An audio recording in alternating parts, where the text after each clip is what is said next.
a lot of women might have pelvic floor tightness.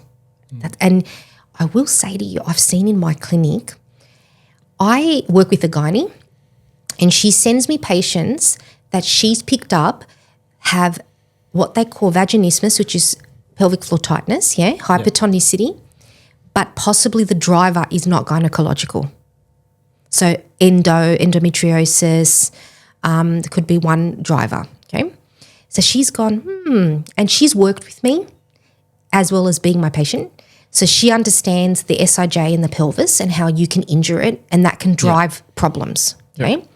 So she has sent me a few patients where they're all women in their 20s who have pelvic floor tightness, painful intercourse or insertion of like tampons and stuff, and they will come to me and say, I don't know why, like some of them don't have endo and they get Botox, but it doesn't last.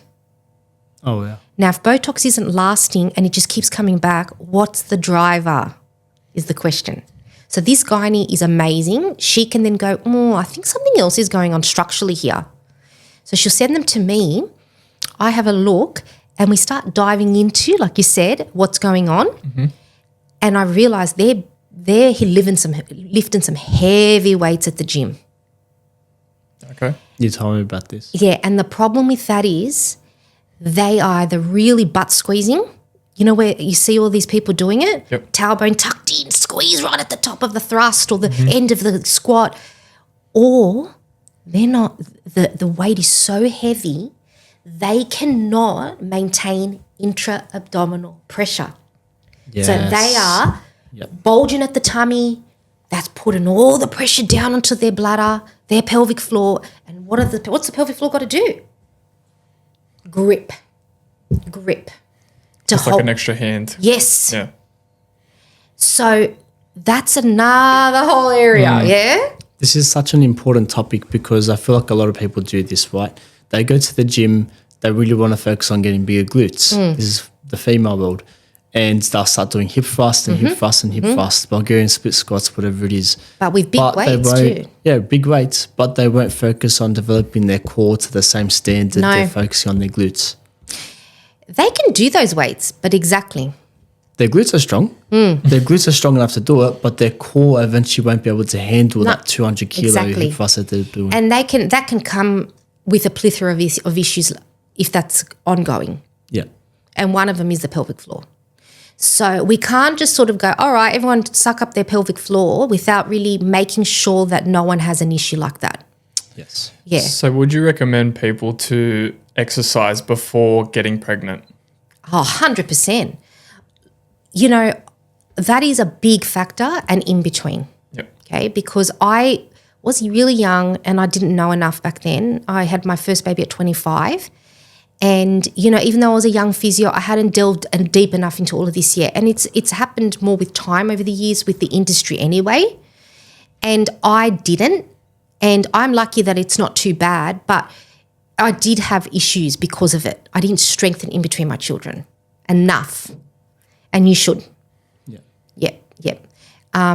Especially because you want to, you know, help avoid things like abdominal diastasis, separations, which I ended up having. And from my first kid. And that's pretty common though. Very. So you're meant to separate because that's how you can have room, but it's how it comes back and whether you've torn the whole linea alba or not. So unfortunate for me, I tore the whole linea alba, so I had to get that repaired. Yeah. That would have been fun. You don't realise obviously that's happened. And I knew I had an umbilical hernia, but what we were taught was to look for like the width of a separation, but it's actually more the depth. So if you can put your fingers in and it goes all the way down and there's nothing stopping you, then that's a problem. Oh, yeah. Oh, wow. So it's just like straight in. Straight in. Oh, I always just remember it being the width, never the always taught about the width, but it's about the depth. The depth and the length. How far from top to bottom as well. Yep. So I was top to 2 centimetres above my pubic symphysis. Oh, yeah. Whole way, all the way through. Really? Yes. With an umbilical hernia too. So I had an upper GI surgeon repair. Yeah. Yeah. Through like keyhole surgery and stuff. Yeah. So what's some advice that you would give someone going into being pregnant prior to, what would be some advice that you would give them to do before pregnancy? So a lot of women's health physios are really good at doing assessments. Yep. If they want to have an internal assessment, figure out if their strength is up to scratch to help with the pushing. I know that they also do like preparation for birth.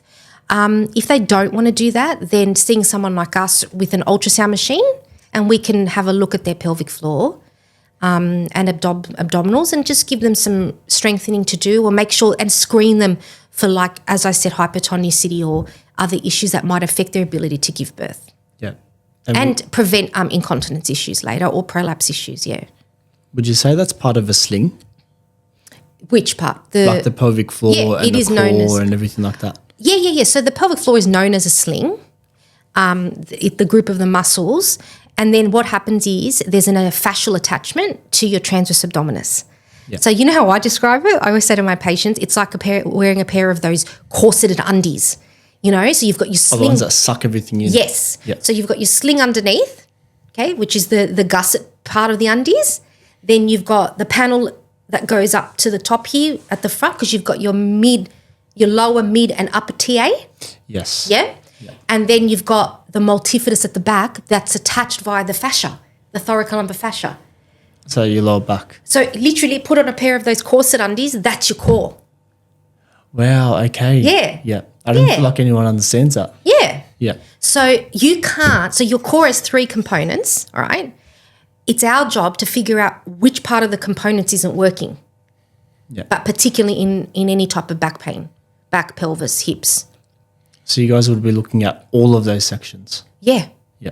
So that's where I say we do that assessment, like to make sure, because you might have an amazing pelvic floor, but your TA is dead, does nothing. That's happened many times. Or Wow. it could be the other way around. Yeah, or both. Multifidus is the first muscle to go, though, in back pain. It's gone. That's the lower Switches back, off. isn't it? Yeah. Yeah. So it's the deepest muscle that sits on the spine. And I'm such a nerd. I was completely blown away when I first heard this. It is responsible for all of the proprioception, which is the spatial awareness that is needed for your spine. It's in multifidus, Wow, okay. not in the joints. Really? Yeah. There you go. So it is so important. So any turns of any twists or turns, everything like that, that's coming from your lower back. So your stability comes from multifidus. Okay, so your lower back is meant to bend and extend and only turn a little bit. Yeah. Okay, your multifidus needs to work tonically, so all the time, in giving feedback to where it sits in space and giving it that stability that it needs to control movements. No matter what's happening. But not only with movements, like how many people say, I can't stand for long, I'm in pain. It's lot of static people. postures, as well, like sitting, being able to sit upright properly for a while and stand. It's multifidus. And then we start with multifidus, and then the rest comes into it. I may have missed it, but what is multifidus? So remember, it's the third muscle of the core. Okay. So it forms. Do you count 1, 2, 3 or? Okay, so pelvic floor number 1, Yep. transverse abdominis number 2. Yep. You wrap around Okay. via the thoracolumbar fascia to multifidus number 3. Okay. And multifidus runs from your neck, C2, I think, Yep. C2 or 3, all the way down to your sacrum, S4, And people would explain it as those 2 muscles that go along your spine. under the rods. You know, I said there's rod muscles? Yep. It's under that, Also deeper. right on the spine. But so important. And guess what happens when that muscle wastes away in chronic back pain? Something goes in there instead of it. What is it? Fat. Feels in there. Wow, okay. Why? It's called fatty infiltration. Okay.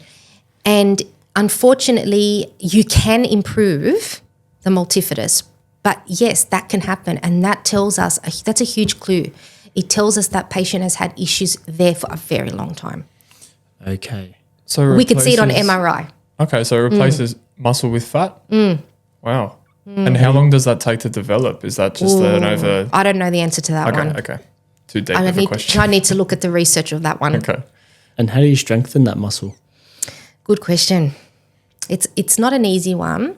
They did research many, many, many years ago in the 80s, and we still sit on that research that it works, is any perturbation to balance. Turns it on.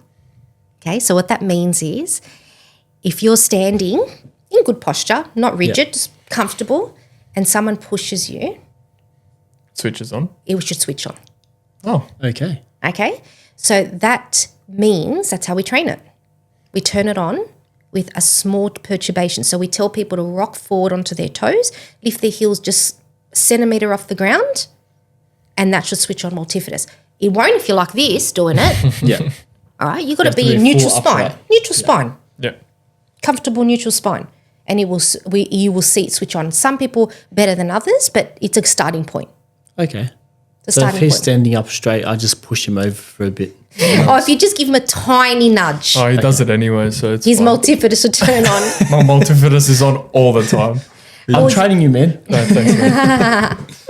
So like I was watching you feeling a little bit uncomfortable in your chair Yeah, before. well, we're talking about the back, so I'm just adjusting every and I'm couple thinking minutes. that's when you know your multifidus isn't switching on. Yeah, mine is definitely weak after speaking. It's because it's so tall, so he has to Yeah, sort of yeah. lean My down a little torso bit. is Yeah, very yeah. long, so I actually have really bad posture. I used to have really bad posture where my shoulders used to round. Yeah, I'm not going to analyze you now though. No. no, because I already have. Okay, I problem. could tell. He's already connecting all the trees. I could tell. I could see all the trees. Yeah. I'm very bad. I with my can't posture. help it. It's so bad. No, it's fine. It's like us with personal trainers when we're at the gym. Yeah. We're like we're sitting there across the gym. We're like, oh, don't train him like that. That's wrong. I do that when I go to the gym. Yeah. Yeah. I saw someone using TheraBand doing the rotator cuff, and they weren't doing it right. And I'm just like, oh my god, what are they doing? Oh, it's the best. I still watch that from across the room now. I'm like, nah, I can't do it. I know. A lot of years of experience, a lot of great knowledge for Thanks. even us to take on Yeah, board. I'm glad. What's one bit of advice that you would have given to your younger self that maybe someone else can pick up some advice from? I've come to a crossroads in my career where I hope to have about 20 years left. Yeah, so I'm halfway through. Yeah. But it's a physical job, Yeah. and I didn't understand that going into it at all. And, I think that I wish I probably trained a bit better and looked after my body a bit better, because then I could handle what I'm up to right now, because I've had the 3 kids, I've had the diastasis, I'm trying to play catch up Yeah. in my own body to be able to give myself another, say, 15 years of treating. I don't know if that's my goal though, because I am a business owner, and the whole point of having a business is that you can walk away a little bit too. But I don't think I can ever stop being a clinician. And I'm going to get all these business people in physio going, you're crazy. Yeah. That's what you should be aiming for. But I don't think I can. I love it. Yeah. So I will balance myself out a bit better, I think. And I think that's what it is learning balance better. Balance is huge. Yeah. I really took advantage of my youth Yeah. and how much I could do. Like I could do so much, and I was invincible basically. Yep. But it catches up with you eventually. I'm doing all right, but I fell down my stairs, and I said I injured my SIJ. So now I'm dealing with that, and physically having to treat people, and we are hands-on physios, so it is more physical. I think just learning how to look after myself a bit better, so it's a bit of more self-care and balance a bit better. Do you That's feel awesome. like that role, your role as a clinician, can evolve over time? Yeah, definitely. Yeah. It's always evolving. Because you can still be a clinician without being as hands-on in the future, 100%. right? Yeah. But that's all up to me. Yes. And You've letting gotta make go. Letting go. So that's my journey, my personal journey. Yeah. And people want you, they need you. And that's a big part of it. That was hard. Like going on maternity leave, they accepted that. You've had a baby, you've got to be on. But taking time off, I feel like I've always got to have a good excuse for it. You know? Especially as a business owner.